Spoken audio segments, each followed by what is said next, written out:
Hello, everybody. Hello, and welcome to How to Get Hired. I am the company's expert, and today we're going to talk all about how to get jobs. Job interviewing, resume writing, how to discover jobs, which apparently is an area that a lot of people are very interested to know about, and everything related to employment and careers, including alternatives to having a job as a way to make money. So this is a Q&A. So if you see the chat right next to the video, say hello, type in your question. I'm here to answer questions to the best of my ability and see if I can help everybody out. So that's what it's for. Yeah.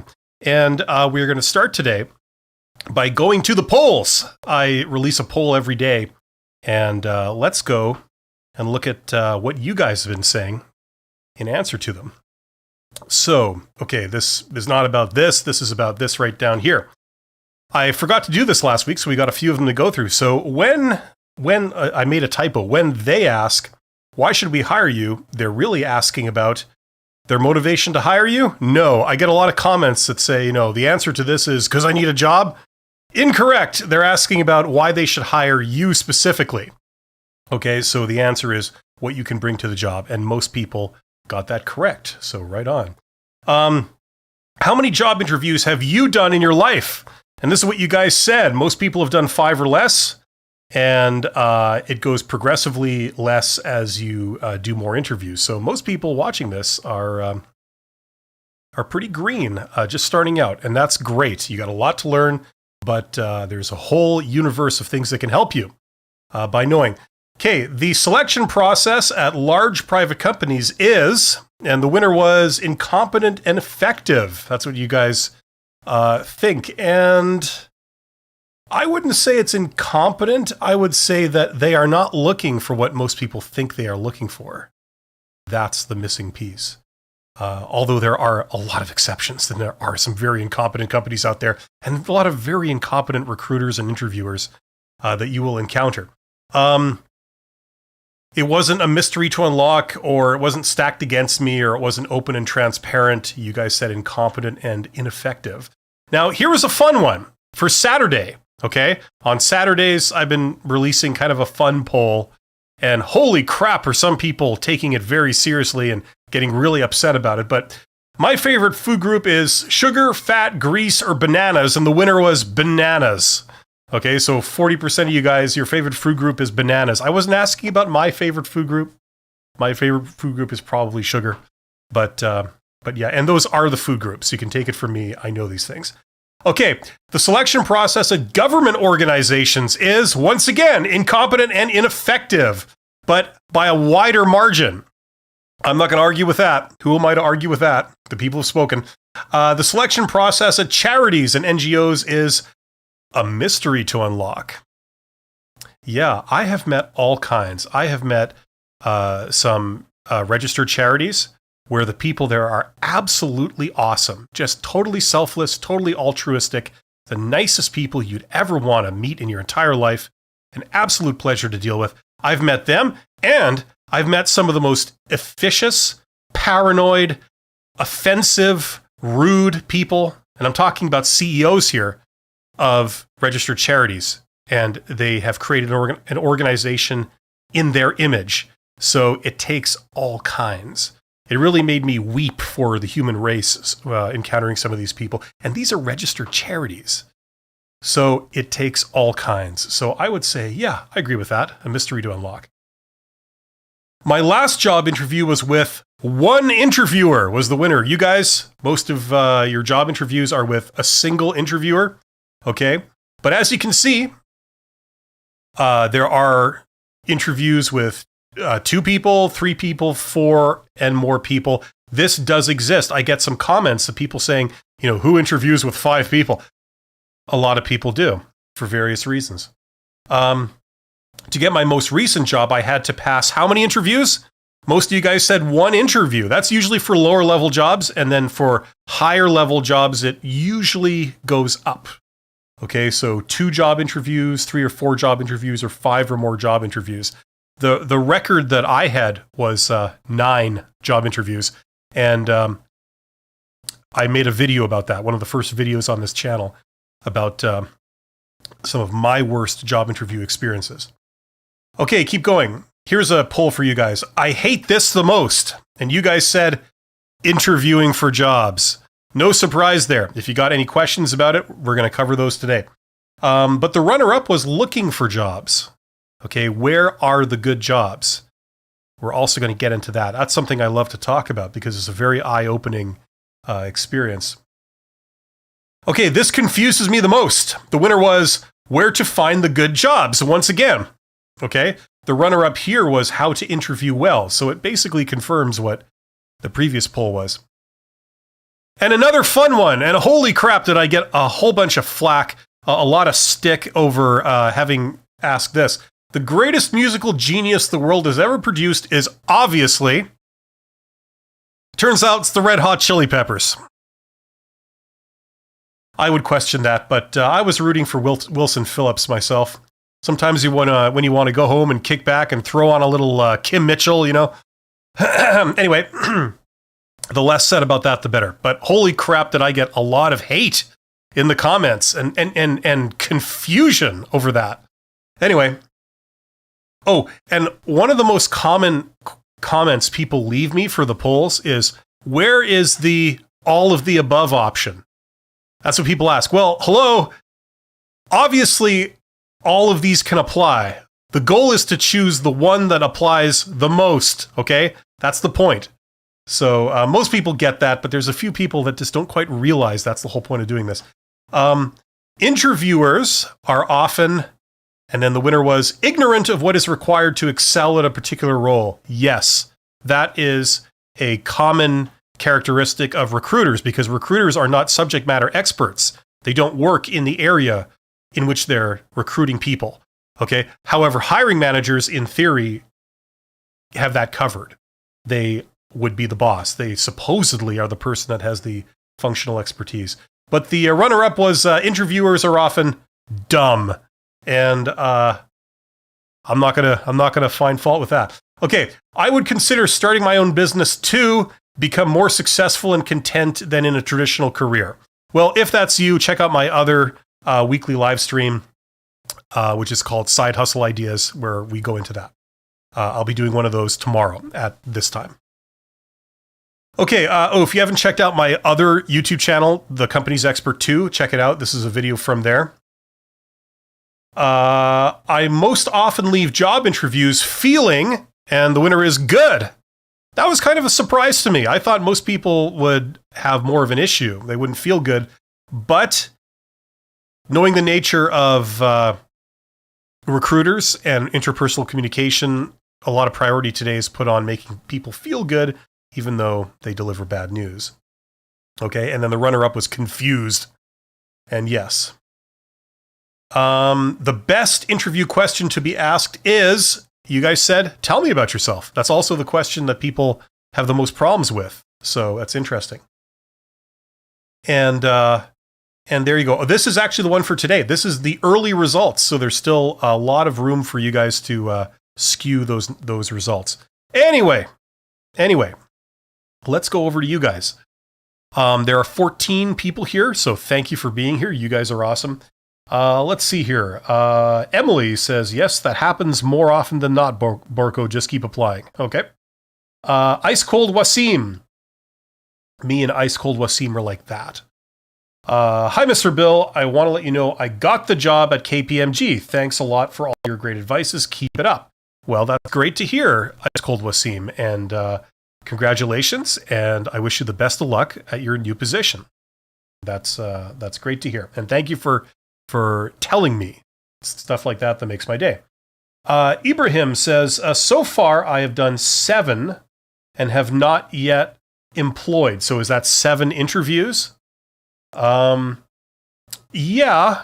Now, if that's 7 interviews for the same job, that would be a little bit unusual. But if it's 7 interviews in total, that's not that unusual, Ibrahim. That's more typical than you might think. In fact, it's actually a lot of people do more than 7 interviews to pass a job interview and get offered a job, depending on what industry you're in and depending on the economic conditions. And that's going to vary right now. Joe says, should you leave off a consulting or contract job on a resume for now while searching for a new job so that the last job on your resume matches the role you are looking for? Excellent question. Joe, that's going to depend on the length of the work gap that would be on your resume if you left the consulting job off, okay? If the last job you had ended, say, 3 months ago, okay, then I would recommend not like leaving it off, not putting the consulting job on your resume, because 3 months is not an unusually long amount of time. It's an unreasonable amount of time to be between jobs while you're looking for another job, okay? However, if it's, say, 6 months or more, then I would consider putting it on, okay?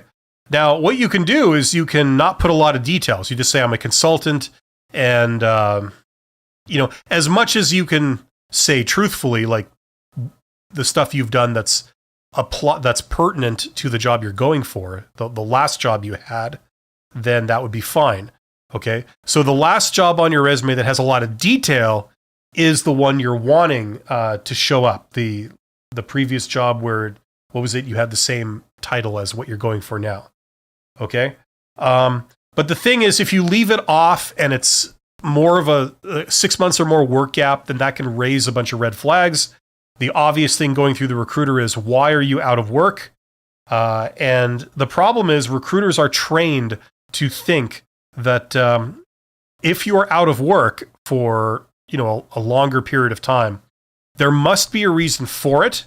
Even if they don't immediately detect that there's anything wrong with you, that automatically makes you a higher risk candidate because there's a likelihood in their mind that something is wrong with you. And so we want to avoid them assuming that, okay? So you should never have a long work gap. And when you think about it, if you have been out of work for a while, okay, maybe, there's all kinds of reasons why this would happen. Okay, maybe you were laid off, maybe there were health issues, maybe you had to take care of a family member, maybe you became a homemaker, you stayed at home and took care of children for a little while. None of these are unreasonable. None of these indicate that there's anything wrong with you as an employee, okay? But when you think about it, you've probably done some stuff during that time, okay? If you've done any kind of volunteering, if you've done any kind of training, even if you took an online course or whatever, if you took a class, anything like that, or improved yourself in any way, okay? Now that's like a pretty big blanket statement, okay? Those are the things to mention. So when they ask you, what have you been doing for the last 6 months or the last year or whatever, your work gap is, you can say, well, I took some time off and I got myself some training. I was interested in this and I wanted to improve my skills or my knowledge base in this area. So I did take some time off and I did take some training, and now I've brushed up on this and now I'm ready to rejoin the workforce. So that way you're not raising any red flags by saying I was unemployed for a long period of time and they don't know why. They don't have a satisfactory explanation for that. So they start to think maybe there's something wrong with you and you're a higher risk candidate. Okay, we should always avoid a work gap on your resume. Okay, the other kind of factor, Joe, and I know I'm giving a very long-winded answer here, but the other factor involved is that, okay, let's say you did a consulting or contract job. Okay, first of all, there's absolutely nothing wrong with a contract job. You wouldn't treat that job differently than a permanent job on your resume. You have the job title, you have your duties, you might have some accomplishments, and it looks identical to a non-contract job, okay? But if it's a consulting type job, okay, now let's say it's like big leagues consulting, like you were working for, a very large management consulting company or something. That's one thing. If you were essentially between jobs, but you're kind of, you helped a couple of people and you answered a couple of questions, so you get your resume out and you write consultant, right? That's a well-known thing. Okay. If you do that, that is stigmatized within the world of recruiters because they just assume that, oh, when you write consultant, if you're not an actual consultant, like you don't have a resume full of consulting positions, they just assume you're just saying that, and you weren't really employed properly as a consultant. So that's an assumption they're going to make if you do that, okay? The other thing is that if you've done a side hustle or you've done your own thing, okay, another common question I get is that, if I sort of quit my job a year ago and in the last year I've been doing my own business, should I put that on my resume? That gets a bit more complicated because the problem is if you're going through a recruiter to get a corporate type job in a bigger company, they don't really recognize a lot of side hustles or entrepreneurship type ventures. I mean, yeah, I know it's incredibly stupid because as we all know, those are probably amongst the most valuable things that are on your resume. You've probably learned the most skills and picked up the most abilities doing that type of work than any corporate job. But the way these people think is that they don't really recognize that. And so it also raises red flags as to your loyalty. If they hired you, now they're thinking, well, you've got something going on the side, and all things being equal, your loyalty would be to that and not to us if we hired you. So that can raise some red flags. Okay. So the best thing to put on there is to, if you have a long work gap, then you got to put something and put like training, volunteering, schooling, anything like that. If you have absolutely nothing that you can truthfully say in any of those categories, go and take like a free online course or something like today, just take it like a 2-hour thing. And then at least you can say you've done something and you put that on your resume. Okay. And then you can answer truthfully that, hey, I went back to school and I got some training and brushed up on my skills. It's something I was interested in. And now I'm ready to rejoin the workforce. So that avoids any red flags. So hopefully that helps. And wow, that's the end of our questions. There's 24 of you guys here. Get in the chat and ask questions. I'm here to ask questions. I don't have a script or a plan of what to talk about. I'm just purely going on what people are wondering about. And I need you guys to send stuff my way for me to have something to talk about. In the meantime, while we're waiting for the next question, just to not sit here in silence, I have this course right here, my Get Hired course. So if you are starting out or you have reached an impasse in your job search campaign and you don't know what to do, it's not really going anywhere fast, and you're wondering, where are the good jobs? How do I apply for them? How do I interview properly? How do I write a proper resume that will, arouse interest?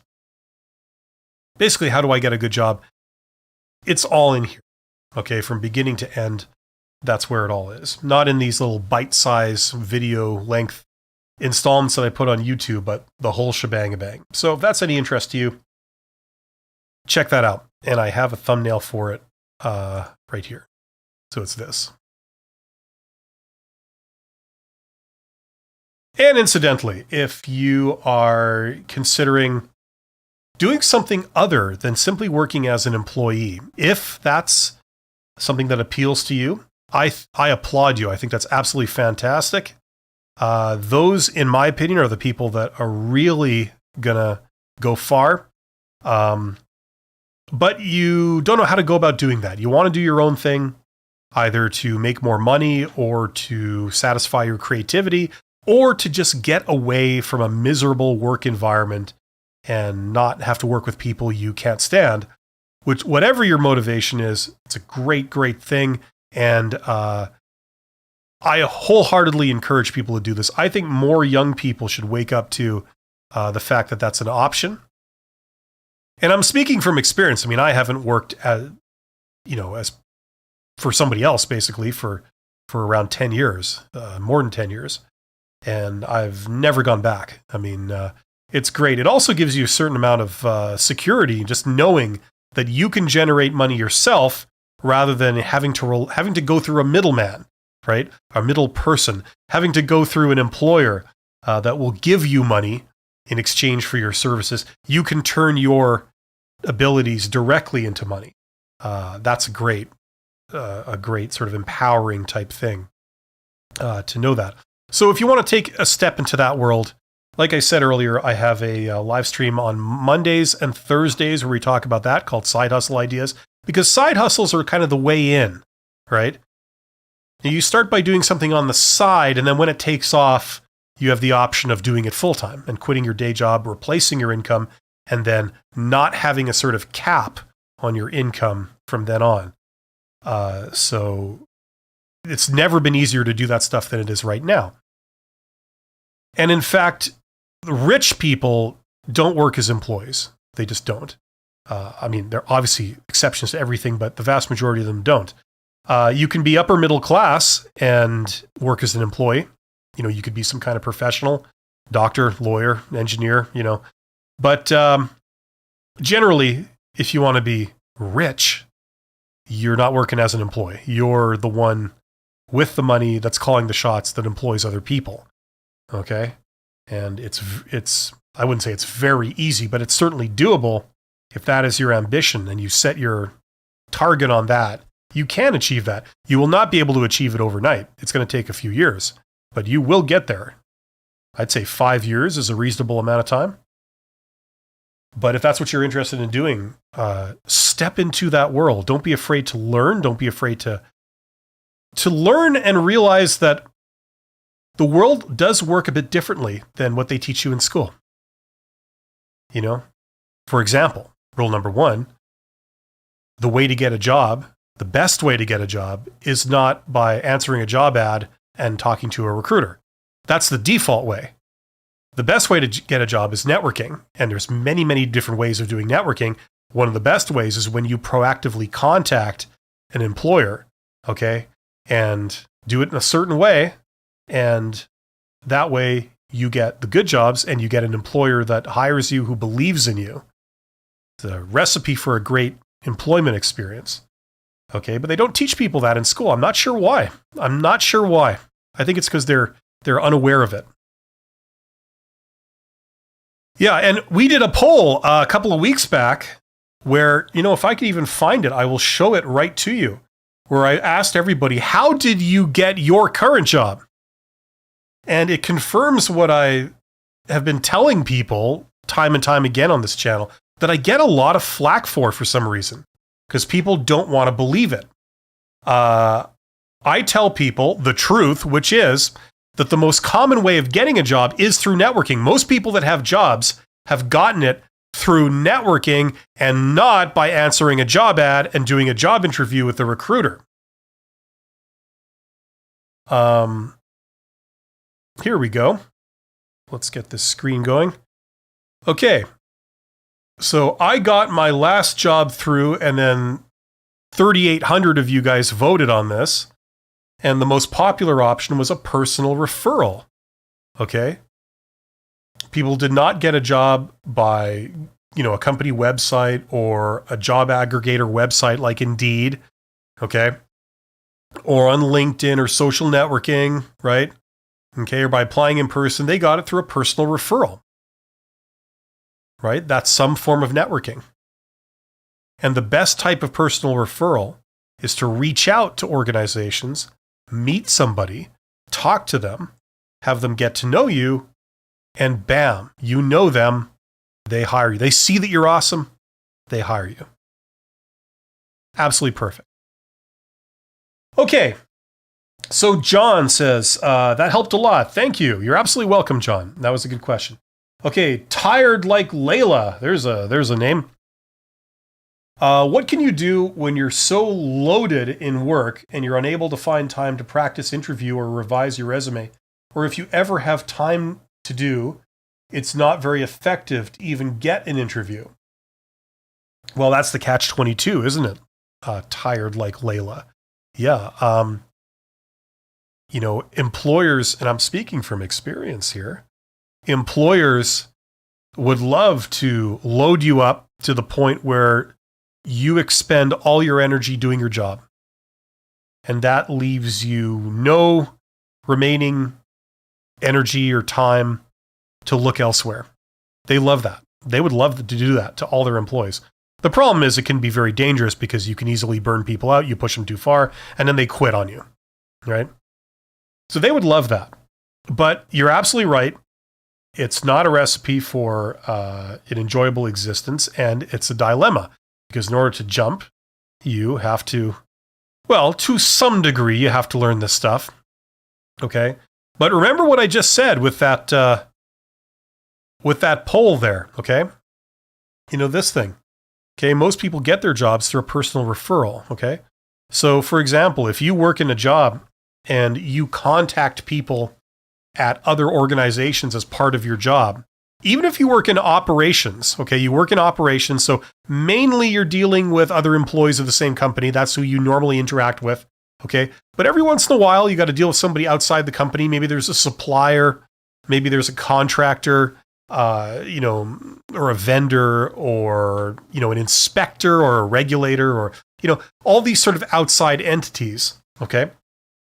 They are primary places for you to just to probe, just to look to see, if they could use somebody like you.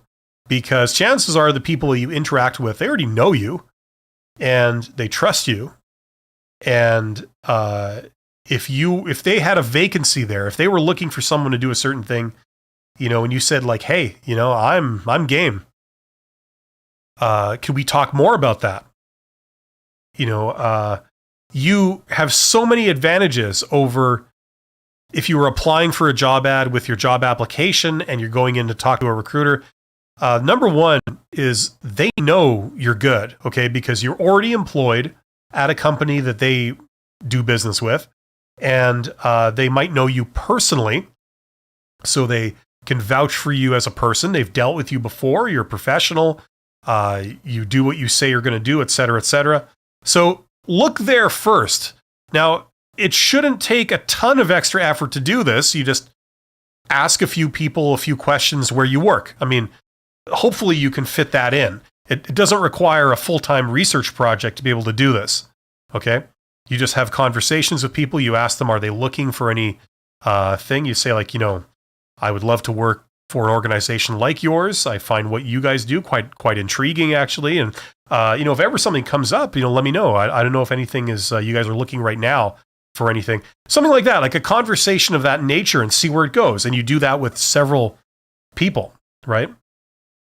Now, if you worked in other areas of your business, you worked in sales, holy crap. I mean, the sky's the limit. You're constantly interacting with people that don't work for your organization. So there's a lot of opportunity there. If you're working in customer service or you're working in, HR, places like that, you're also dealing with a lot of people outside your organization. So, it might be possible to without a lot of effort, to really land something great. Okay. All you basically need is someone to say, yeah, actually, I believe we are looking for someone for this position. If you're interested, you should apply. And you say, yeah, I would apply. Would I be able to use you as a reference? Would you put a good word in for me? And they might say, sure. And there you go. Something like that. So that doesn't really require a ton of effort, but it's something that you could probably do. And that's a very popular way of getting a job. So hopefully that makes sense. Santa Trinita. Hello, Bill. Should people assume that they are the first reserve candidate if the hiring manager says there will be a delay following the outcome of the final interview? Listen, they say all kinds of, how can I put this, BS. I've heard, like back when I was younger and I interviewed for jobs, I heard it all. And listening to people's stories and their experiences now, it's like, yeah, they say all kinds of stuff. Oh, this job is on hold, stuff like this. We're taking our time before we make a final decision, like whatever. It doesn't matter what they say. You can just assume that everything they're going to say is BS, okay? And I don't mean that they're necessarily a bunch of jerks. It's just that it's very hard to be honest with people in these types of situations. You have to pick someone. You can only pick one person. You might have talked to sort of get into their head. If they've talked to, I don't know, 5 people, 10 people, and those people are all awesome. They're all qualified. They all could do the job, and they're all reasonably fun to work with. You know, you still have the problem with you can only hire one, right? And what happens a lot of times is these decisions are made by more than one person. And usually in that sort of quorum of decision makers, one person is gunning for one candidate, another person's gunning for another candidate. You know, it's situations like this. There's a lot of office politics involved. And at the end of the day, you can't hire everybody. You only can pick one. And so that means saying no to everybody else. And, you know, you're going to be saying no to people that could have done the job and could have been awesome, but you just couldn't hire more than one person. So you have to say no. So don't sweat whatever they tell you. If they call you back, then great. But if they don't do a bunch of soul searching. Don't do a bunch of, inward reflection and, wondering what this means about you and, having, self-confidence issues and self-esteem issues over it.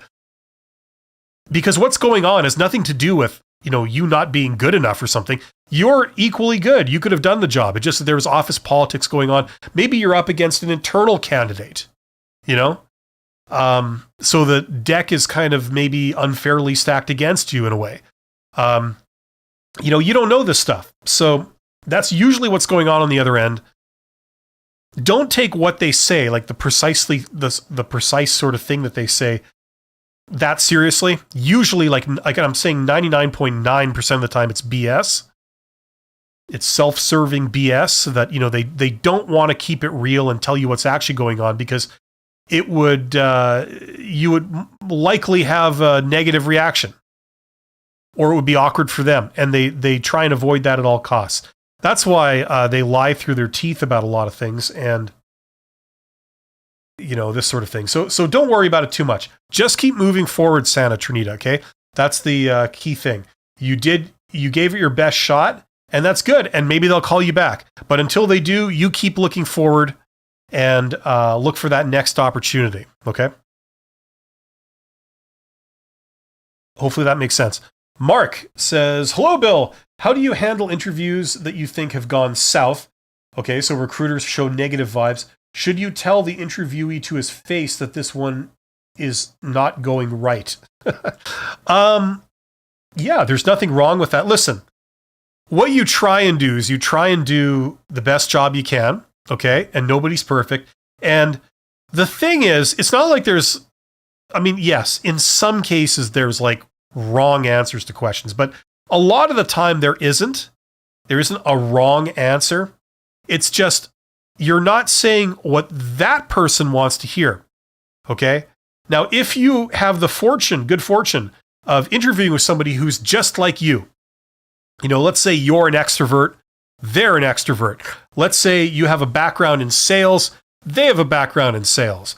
Let's say, you studied this at school, they studied that at school, like you kind of click as people.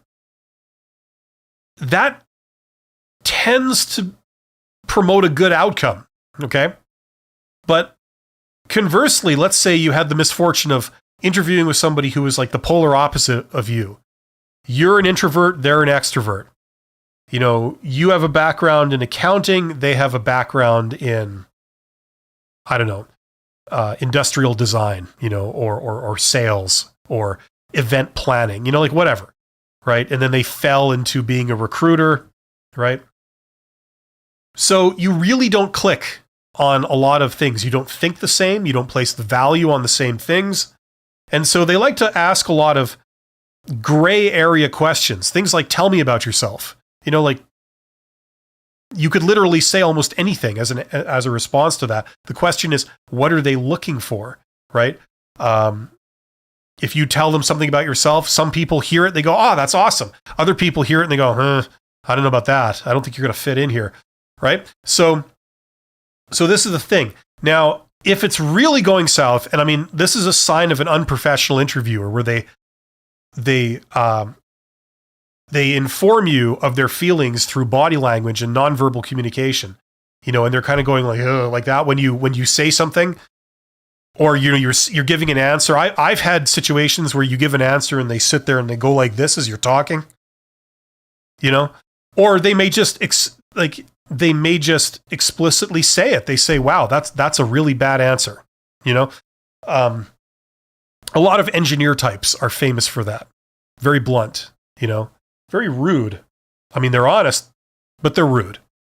And if you have the misfortune of getting someone like that and your answer just didn't resonate with them, you have the option of saying like, "Oh, I'm sorry. I guess you were hoping to hear something else." You can try and make light of the situation if you feel like it. There's absolutely nothing wrong with that. A little humor sometimes goes far to remedy a situation. But if you're frustrated yourself and you really don't feel like laughing or making jokes, that's understandable too, okay? You don't have to do that. You don't have to call them on it. But if you feel like it, you feel that you've lost the interview regardless, and that's pretty clear to you, then there's no harm in doing it. One way that's kind of very dignified and professional to sort of get out of these situations, if you feel that it really has gone beyond the point of no return, you can say, "Listen, I'm sorry. It does really seem like you were looking for somebody else with, and different answers, someone from a different background, and you seem very dissatisfied with what I'm telling you. So, listen, if it's all the same to you, I'm going to withdraw my application. Thank you very much for your time. It was nice meeting you. Have a good day." And then you just get up and leave. It is possible to do that in a professional, dignified way that minimizes how awkward it is for everyone. Okay. So you can do that as a last resort. But unless you've got to that point, I would say just do your best. Finish the interview. Don't always, if you're a very pessimistic person or a very judgmental person, I'm a very judgmental person. I instantly jump to conclusions. It can be good in some situations. It can be bad in others. If you're that type of person, you could be wrong. They might not have eliminated you yet. So just don't screw it up for yourself and make sure they eliminate you.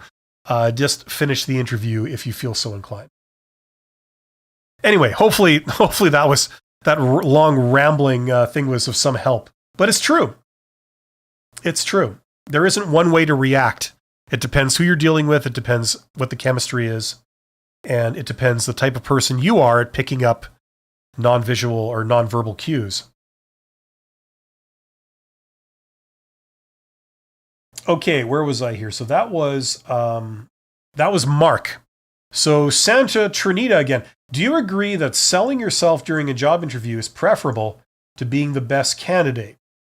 Okay, if so, is it better to show the company your value rather than your technical skill and competence?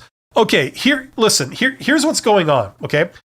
If you sent in a job application and they received your application and based on your application, they invited you in for an interview, okay?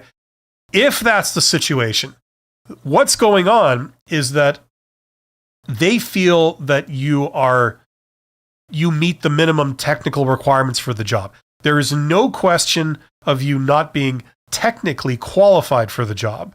Okay? If they had any real concerns that you didn't have, absolute necessities in terms of technical skills or training or schooling or experience, why the hell would they be inviting you in for an interview and wasting their time? Okay? Every candidate they bring in for an interview, they feel, according to their resume, as long as the resume is not a complete fabrication or something, they feel that you meet the technical requirements. Don't let them fool you when they ask you about technical requirements and say things verbally in the interview that suggest that, we don't think you're technically qualified. They're just saying that to get a rise out of you and to get a response from you. They do believe you're qualified or you wouldn't be there. What job interviews are about is they're about your soft skills. Okay, they've seen your resume. They see that you have this education, and they see that you have 5 years doing this particular job. Okay. They know that, right? What they want to know now is, are you crazy? Are you, are you like some kind of psychopath? Are you totally unprofessional? Do you have an attitude problem? Do you have a guilt complex? Do you have a blame complex? Like that's what they're looking for. You see, that stuff doesn't show up on a resume, right? Okay. So if they invite you in for an interview and you show up in sweatpants with food stains all down your shirt, they go, okay, I can see this is not going to work out, right? If they call you in for an interview and they say, so tell me about yourself, and you say, that's the stupidest fucking thing I've ever heard anyone ask me, something like that, right? They're going to go, whoa, I really don't think you're the right person that we want to work with, So that's what the job interview is about. It's about who you are as a person, okay? What they're looking for is someone that they, first of all, would be happy doing the job. They enjoy that type of work. They're also looking for somebody who is really easy and pleasant to work with.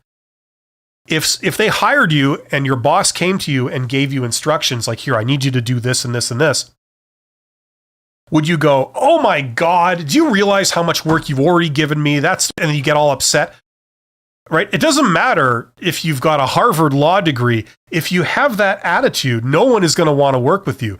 It will not be possible to work with you. You'll drive everyone insane and create more problems than you solve, right? The other thing they're looking for, especially these days, is someone who collaborates well with other people. Okay? So introverts, you have to fake it to a degree, okay? If that's not really you. Okay? You might be the most brilliant technical person ever that could solve all their problems, but you have to be seen as being really easy to work with. They can come up and ask you a question, and you've always got a smile on your face and you're always happy to help, right? That's the stuff that they're looking for, okay?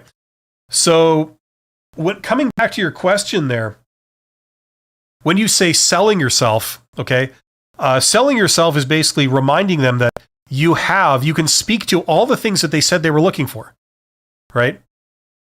Okay, because now the reason you're doing that is because in an imperfect world, the imperfect world that we live in, usually, when you show up at the job interview, they don't remember who you are. They don't remember your resume, and they haven't read it right before you get in the room a lot of times.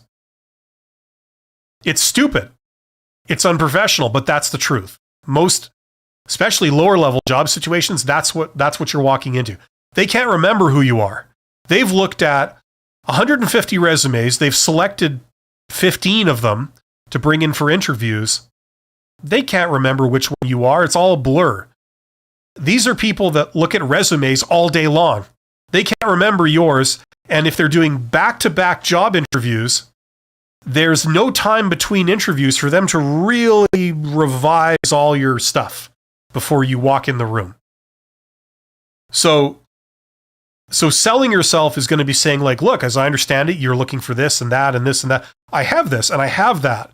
And while you said you're looking for this, what I do have is I have this, which is very similar. So I'm really not worried about meeting that requirement, and so on, right? And then as you're doing this, you're going to demonstrate that you're easy to deal with, you're agreeable, you're professional, you're a great communicator, you don't have any attitude issues, you don't get all upset over nothing, you're pleasant, and things like this.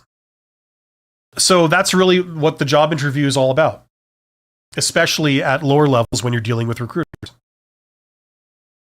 Okay, so I don't know if that's a direct answer to your question, but that's basically what you would need to do. So hopefully that makes sense. Tracy Scott says, how does an admin add value? What would be the best answer to that in an interview setting?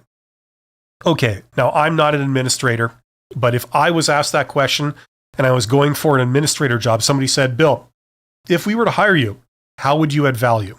Okay, I would say, well, listen, here's what I would do. Okay, number one, okay, I put a lot of priority on working efficiently, okay? Usually, this role involves many, many different tasks that you have to stay on top of. A lot of them are recurring tasks you have to constantly do every day or every week or every month, okay?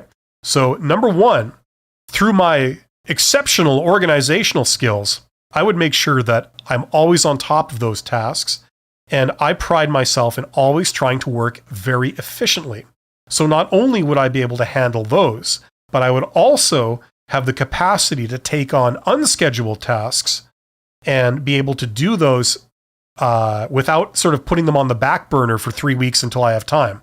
So that's one advantage. Because I'm always efficient and I'm always up to date, I can add on those tasks quite easily and work very efficiently. On top of that, because I take priority on clarifying people's expectations, making sure that I do the work the way my immediate supervisor wants it done, okay? I place a priority on getting clarification on exactly how it should be done and what exactly the priorities are in order. And that way, when I do devote effort and time to specific tasks, I know that it's something that, it's very unlikely it'll ever have to be repeated. It'll ever have to be redone because I get it right the first time. I can work very efficiently. I can handle a high workload, and that's the value I would bring. I don't know, something like that. I'm just making this up off the top of my head, but something like that. Obviously, it would depend on the job you're going for. But for example, if the admin job that you were putting in for required a lot of personal interaction, you had to go and spend time with your subordinates face to face and do a lot of two-way communication, you might talk about that and talk about the skills you have in that area, so you know exactly how to do it. You know the priority it should have, and you know the value of it have, because you are dealing with issues proactively before they become big issues, right? You're putting out fires before they have a chance to rage out of control. And that's the value you bring. Whatever. But something along those lines is what I would say. Here we go. Tired with Layla again.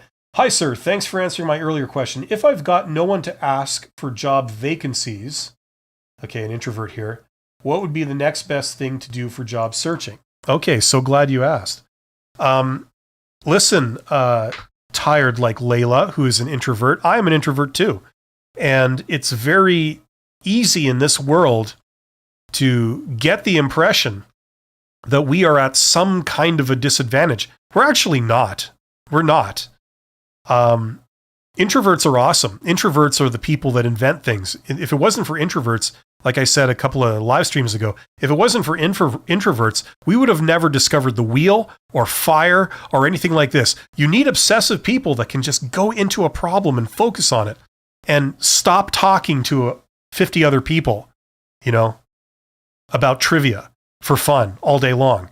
So introverts are awesome. Now, if your problem that you're trying to solve is getting a job, okay, and you're still interested in doing the method that I recommend, which is, it's the best method. It's how executives get jobs. That shows it's the best method. Which is networking, which is reaching out to organizations, okay? The good news is you don't have to be an extrovert to do it. You honestly don't. I've built a consulting business over this. I've gotten all kinds of opportunities, all kinds of work doing this. There's a beautiful little tool called LinkedIn. Okay, LinkedIn, a lot of people use it, to post jobs and connect with recruiters, but you can ignore all of that because that's not its most useful purpose. Instead, you use LinkedIn to connect with people in organizations that have potential to hire you. Okay, now I have done a great video on this, okay, and I'm just going to cue it up here, because this shows visually exactly the type of thing that that you need to do, okay, that will help you to solve this problem. If you just bear with me for 1 second here. Let's see. The company's expert how successful people get jobs. Okay. Here we go. If my thing could render properly. Right. So this is what it looks like. This is a video here that I've done. Okay. And as you can see, it's like a visual thing where you can see my desktop, and I walk you through the type of process that you're going to be doing. Okay. So that's what it's called. How successful people get jobs. You see how it doesn't have a lot of views? That's because not a lot of people are immediately thinking of this. This is hidden. This is hidden. But this is how executives get jobs. It's how upper middle management people get jobs. Okay. It's the standard. Okay. This is where you leave the world of recruiters behind. And just in a nutshell, to give you something here and now, what you're doing is you're using two tools. One is Google Maps. The other one is LinkedIn. You use Google Maps to do a search of around your area, like say within commuting distance, okay, whatever that is, 50 kilometers, I don't know, 30 miles, whatever it is. All the businesses that are in your industry or that have potential to hire someone with your skills, you're going to identify all of them. They're all going to pop. They're going to pop up on the map. Okay, and there could be like 300 of these, right? If you have something very general, like if you're an accountant, like every business employs accountants. So there's even more, okay? And then what you're going to do is you're going to, now that you know where those companies are, what they're called, you even see their basic contact information, like their website and their phone number and all that. Now that you know that stuff, you're going to go onto LinkedIn. And LinkedIn, what it will allow you to do is to see inside of those organizations to the decision makers. You'll be able to see the individuals, okay? So, for example, if you type in the name of the company, you'll be able to see, okay, here's their CEO, here's their chief operating officer, here's their general manager of this department, and so on, okay? And you're going to reach out to those people, and you're going to send them a blanket message, something along the lines of saying, hello, my name is this. I'm a fully qualified whatever. I solve this problem. I know about your company. I know you do exciting work in this area. If ever you're looking for someone who can do this or who has this skill or whatever, please let me know. I'd love to work with you. Thanks and have a great day. Something like that. Now, most people that get that message will not respond because they don't happen to be looking for that position right now. Okay, maybe in 1 month they will have a vacancy, right? But they're not looking for someone with those skills right at this moment, so they won't answer. However, as I said, if you're starting with 200 companies and you're sending this out to more than 200 people, of those 200 people, a certain percentage will be looking for that right now, okay? It could be 10%, it could be 20%. Those are the people that are going to respond to you, okay? So what's 20% of 200? 40? So that's 40 people contacting you that are CEOs or department heads or C-level executives saying, yeah, we might have something, something like this, tell me more. Then you go from there, okay? So that's like 40 leads, right? Now, when they invite you in for an interview, some of those people will invite you in for an interview if you know what to say. And when they do, it doesn't feel like a job interview. This isn't like you applying for a job and they're interviewing 15 people and you're one of them. No, this is something that they said, they invited you into their company and say, hey, we should get together and have a chat, right? So it feels like a referral, not a job interview. So number one, it's much more pleasant. Number two, it's a more positive thing. You're not forcing yourself on anyone. They said, we're interested. We'd like to talk to you. So you say, sure, let's talk. And it's a completely different dynamic. Now, if it works out, the person hiring you believes in you. They're your boss and they believe in you. Okay. And there's like a whole bunch of other reasons why this is good. I don't know if I should go into. We're not getting a lot of questions, so yeah, I'll say it. The other principle that's driving this, and I mean, I'm speaking from experience. This is how employers think. Okay, you have a position that needs to be filled, right? You've got a vacancy in a department, you need it filled, right? Now, what do? What's the first thing you do? Well, the first thing you do is you see, are there any internal candidates? Do we already employ someone that we could maybe move up into that role, or we could move sideways into that role? That would be your first choice. You wouldn't go to, let's interview strangers. You would think like, okay, of all the people that already work for us that we know and trust, is there anyone that wants to be in that role? Either they're moving up or they're moving sideways. That would be our first choice. We want to keep our employees happy. And if they'd rather be doing a different role within the organization, so that's our first choice. So the first dibs go to the person that, that fits that description. Now, if no internal candidates qualify or are an option, then we go to step 2.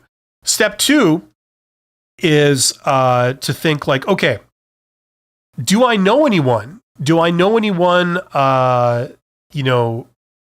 that doesn't work for the organization, but I deal with them and I know of them. I know them personally and I trust them and they're qualified. Would any of them be available to do this? Because the advantage there is I'm getting a known quantity, right? Now, and a lot of times, someone that would want that job, okay? Especially if you're a manager in that industry. If the answer is no, then you proceed to step 3. Step 3 is to say you march into your HR department. You say, hey, okay, go check your resume bank of candidates we might have interviewed recently, but we didn't actually end up hiring them. But you noted that they were a good employee. They could be a contender for something. Go through your resume bank and pull out some resumes of people that you think are good, that are qualified in this area, that may still be looking for a job. Okay, because the advantage is we don't have to canvass the world to find people. We can just give these people a call, see if they're still available and they would be interested in interviewing for this. That's the third place you would look in order of priority. Okay? Now, if that also is a no, then as a last resort, step 4, you post the job. Okay, you have to get with a recruiter or not sometimes, but you have to write a job description. You have to work out all the details like requirements, all that kind of stuff that you haven't really thought about in great detail, but you have to agree on this. You have to get it approved. You then have to allocate money to pay a recruiter, whether they're an internal recruiter or an external recruiter, to essentially market that job, to publicize it. Let's get it out there so people see it. Then let's, allocate time, which is essentially money, all these people's time, to do multiple rounds of job interviews, which, like, you can imagine how much they're paying a manager per hour. And every job interview needs a manager and a recruiter at the minimum. And you're going to do 2 rounds of interviews. That's a lot of value that you have to put time aside for that. Managers don't have time to sit in a ton of job interviews. They got their actual job to do.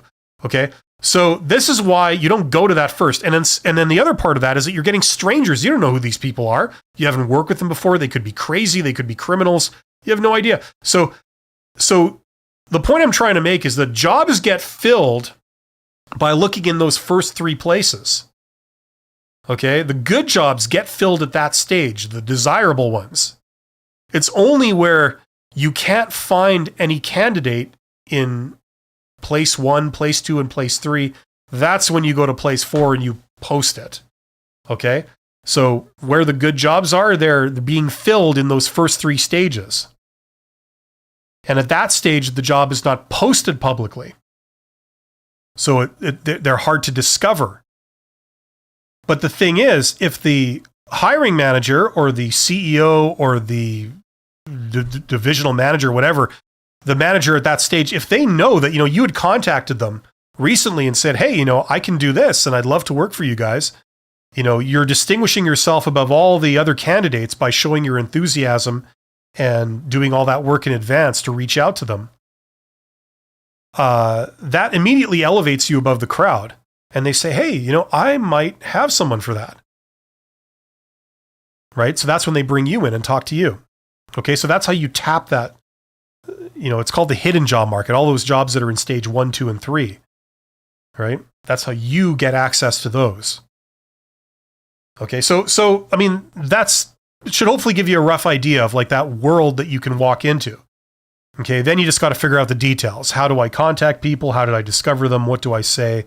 Okay, that's more technical stuff. That's all in my course, by the way. Okay, that Get Hired course. So if you're interested in that, there's a link in the description if you want to get the full thing.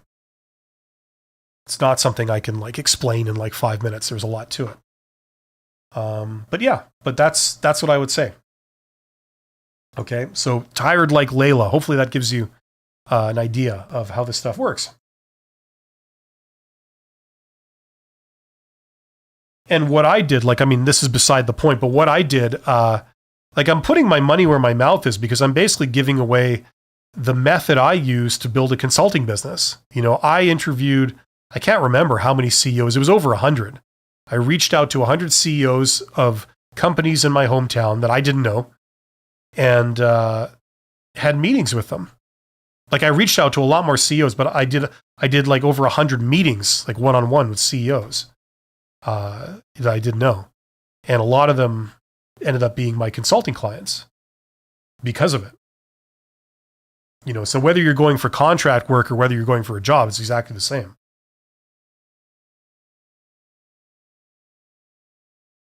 So anyway, that's probably enough. Hopefully that helps. Mark says, thanks for the insight. Not a problem, Mark. A lot of people don't understand the realities of this because they were never taught it. And that's why I'm here. Robert says, hello, sir. This is really great stuff. Thanks for the knowledge imparted. Listening in from Jamaica. Thanks a million. You're absolutely welcome, Robert. Thanks for saying so. I'm glad it's helpful. But yeah, this is stuff that if I was in my 20s and I didn't know about this, but I heard this live stream or something, I would start researching this. I'd start learning about it. Get on LinkedIn. Start using Google Maps to map out, your city or whatever, all the employers, where they are, what they're called. Get on LinkedIn, learn how to connect with people on LinkedIn, how to do people searches based on a company, things like this. And then learn, how to approach people. What's the correct protocol to reach out to people? Because a lot of young people, and I'm not just picking on young people, a lot of people of all ages don't know how to do this. The first mistake they make is that they only reach out to recruiters. It's like, no. I would ignore the recruiters. Okay, recruiters are just they're given a job posting and they're told to bring in candidates that have all these requirements. That's their job. It's actually quite a low-level job. Okay, recruiter is an entry-level job in HR. And if you don't have to take my word on this, go do your own research, you'll see it. You're not necessarily talking to the most high-level, advanced professional people here. You're talking to entry-level people a lot of the time. And I'm not disparaging that. I'm just saying that's the reality. What you want to talk to the hiring managers. You want to talk to the people that are making hiring decisions in the organization.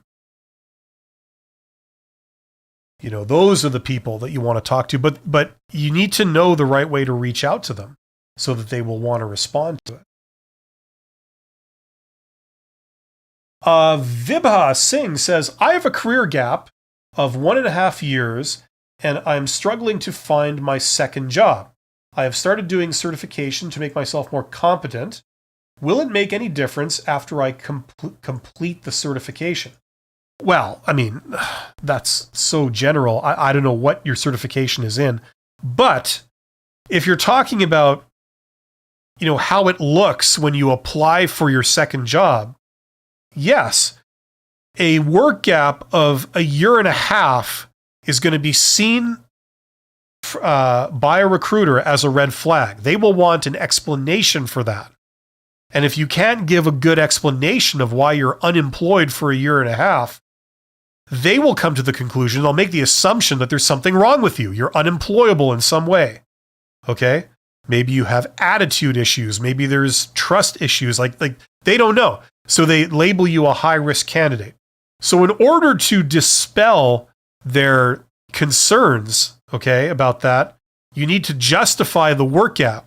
So if you're taking a certification during your period of being between jobs, that's going to be your explanation, okay?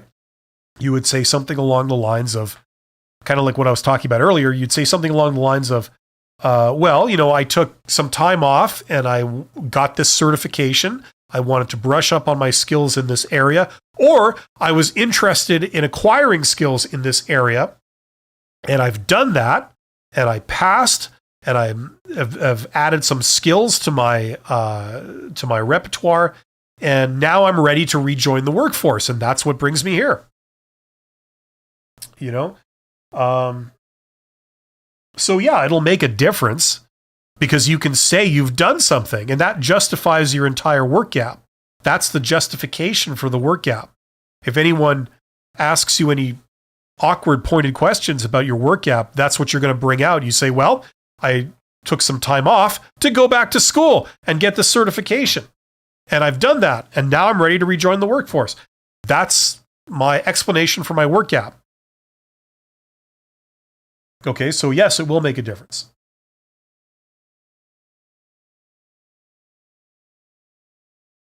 Layan Padang, I'm sure I'm saying that wrong. I say everybody's name wrong. Don't take offense to it. I showed them enthusiasm, but already 8 days they haven't got back to me. Yeah, listen. Every job has a lot of applicants. Some jobs have like 5 applicants. Some jobs have 250 applicants. Okay, they can only hire one person for each job, and a lot of times, many qualified people apply. Okay, of the qualified people, a lot of those are, on a personal level, they're awesome. They're friendly. They've got good communication skills. There's absolutely nothing stopping you from hiring them. They would be a definite contender. The reality is they can only hire one of those people. You got to say no to everyone else. So that's probably, the odds are, lay in, that's probably why, if you haven't heard from them because they're not hiring you, that's probably why, okay? It's not that you did something wrong, okay? You could have done everything right and still be in this situation. Unbeknownst to you, you could have been up against an internal candidate that was the boss's son. You don't know what's going on, okay? Don't come to the conclusion that just because they didn't say yes immediately, that there's something wrong with you and that you're no good and that you're unemployable. That's incorrect, okay? The odds are is that is completely not the case, okay? So just remember that. That's the reality. Always look forward. The way this process works is you apply for as many opportunities as you can and as high quality opportunities as you can. And it's a matter of random chance, okay? Sooner or later, you'll get a bite, okay? But the biggest factor in this process is random chance, okay? You could be the most qualified person in the world for a particular job, but if you happen to interview with an idiot recruiter that was just hired a week ago, and this is their first recruiting job, and they've never had a job in their life before this, they have no clue what they should be looking for. They have no clue how to assess somebody. And it's unfortunate for you because you just happen to get them. It has absolutely nothing that you're doing wrong. Okay. So that's the key thing here. Okay. I talked about this last time. It's called serendipity. You just happen to apply at the right time for this job that happens to be here just now. It just clicks out. Random chance. Okay? That's the biggest factor. So chin up. Tired like Layla says, thank you so much, sir. This is very helpful. I wish useful knowledge like this is taught in school. Yes, I do too. I went back and taught in universities like 5 years ago for a couple of years. Just because somebody offered me, do you want to come and teach business? I said, sure. And I ended up teaching some, various business courses. And I did teach a course on recruitment and selection. And this stuff is not covered, and no one talks about it really online that much, because the people doing the talking about recruitment and selection, usually they're recruiters, and there's a conflict of interest. No recruiter is going to say, you don't need a recruiter. Don't go through a recruiter, right? They have a conflict of interest saying that. There's definitely a time, like a use for recruiters. They have a part to play. But thinking that the only way to get a job is through a recruiter is incorrect. And the poll I showed earlier in this live stream, where thousands of you guys voted on the poll, that confirms that. I said, how did you get your last job? And the biggest thing was through a personal referral, which is networking. They didn't go through a recruiter. They didn't apply blindly. They got someone to get them in. Now, either you have to know a billion people off the top of your head, but like all of us, we don't know that. So you reach out to the companies and you make that connection yourself, right? You have a message conversation back and forth a couple times, then bam, you know them. They know who you are. If you contact them and they know who you are, they're, you're the guy that, blah, blah, reached out to me. You have this and you have that and you have that. And I liked how professionally you communicated and your enthusiasm for this particular job. Right? So that's how you do this. You make these connections and then see if one of them leads you to a role, right? That is mutually beneficial for both people. You get a job and they get their position filled with somebody that they think is going to be good.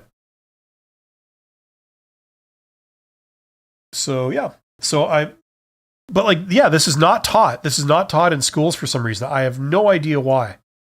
One of the problems with it is that it's not something you can teach in 10 minutes. You know what I'm saying? Like, there's so much to it. You've got to know how to communicate professionally. You've got to know the types of things you would say, what's appropriate to say. You've got to understand about people, like people only care about themselves. When you get an email from a stranger, do you read the whole thing? Of course you don't. You just, what is this? I don't know what this is. They're not talking about me. They're talking about themselves. Like, I don't know what this, delete, right? Like what would they have to say to get you to actually read the email? They would have to say something about you. They'd have to say, I noticed how you did this thing the other day, how you said this, and how I thought that was great. And I also really appreciated when you said this other thing that really taught me something. Like now you're interested in reading it, right? And now you're also starting to like the person.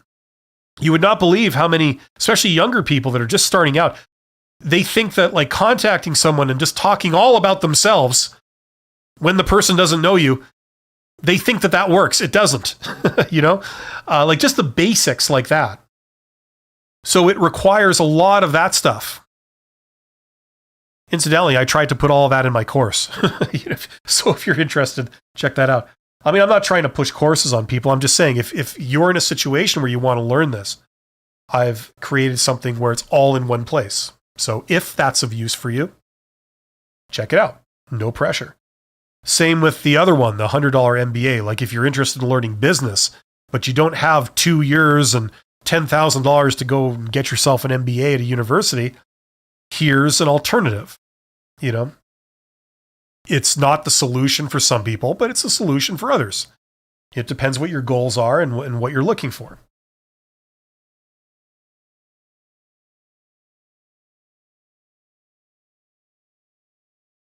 Layan says, thank you. Thanks so much for your encouraging words. Yeah. A lot of people, there's a lot of emotions involved in job search. Usually it's the time of our lives when we feel, or one of the times in our lives when we feel the most vulnerable. We're at our like low point in terms of self-esteem and, believing in yourself and, having self-confidence and all that kind of stuff, and then on top of that, you get all this rejection, and on top of that, the rejection is usually done by amateurs who don't understand how to communicate properly. They're not professional. And so they do it in a very bad way. And that adds to it adds to the sting of how that feels. I mean, I remember being young. I remember applying for jobs and getting like rejected. And sometimes you get rejected in a very rude way, and that would send you into all kinds of psychological turmoil and stuff and self-doubt and all this kind of thing. It's all an illusion, by the way. Don't let these people make you feel like you're not qualified, for anything, because you are, right? You are deep down. It's just that they're giving you evidence that suggests that you aren't, and it's hard to process. Don't worry about that. The reality of the situation is you're looking for something, like when you go to the store and you want to buy food and they have on the shelf, they have a can of baked beans, right?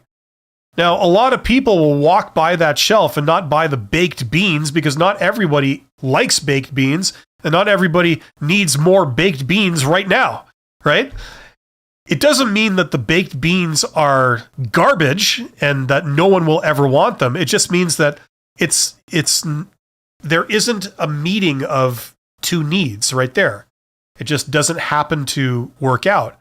But sooner or later, somebody will go shopping and they'll need baked beans and they like baked beans and they realize that they need to buy some. So they go and they buy the baked beans. It's exactly the same with job search. You're selling your services as an employee. And a lot of employers, either they don't realize, either you can't help them because they just are doing something else, or you can help them, but they're too stupid to realize it. Or, they realize that you would be a good employee for them, but they're just not hiring right now, or they're not hiring somebody like you right now.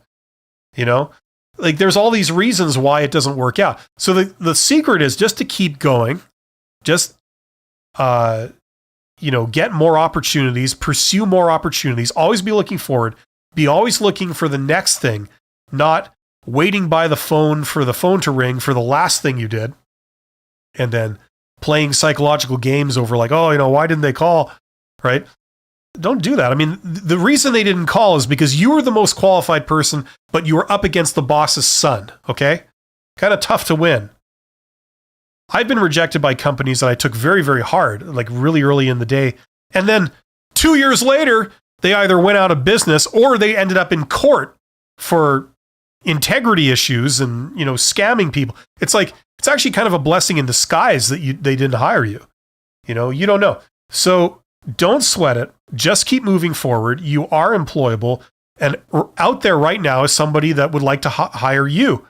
It's just that you're not connecting with them. Okay. So work on that.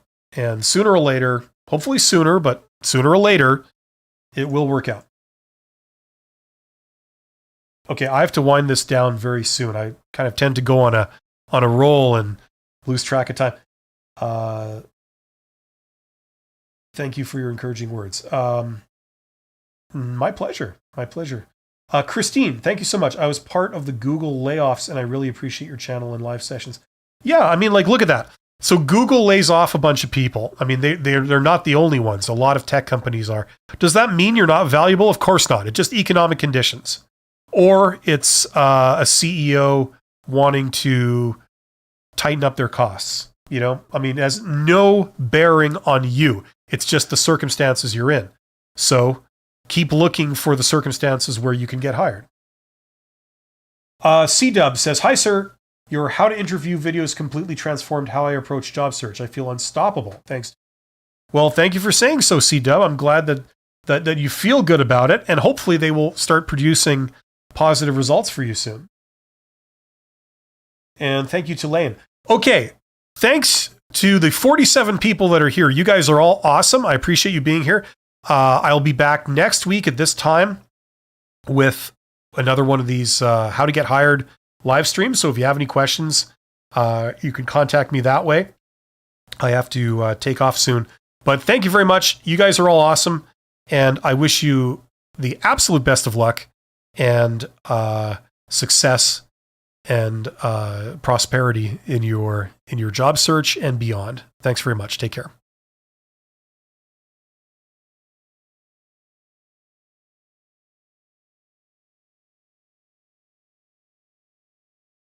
Oh, one thing. I just see there's a question there. Somebody saying, are these sessions saved in some type of playlist? Yes, there is a playlist. Go to my YouTube page and look under playlists, and all the how to get hired live streams are all in one playlist. So you can just check out the playlist and they're all there. Okay. Thanks very much, everyone. We'll see you next week.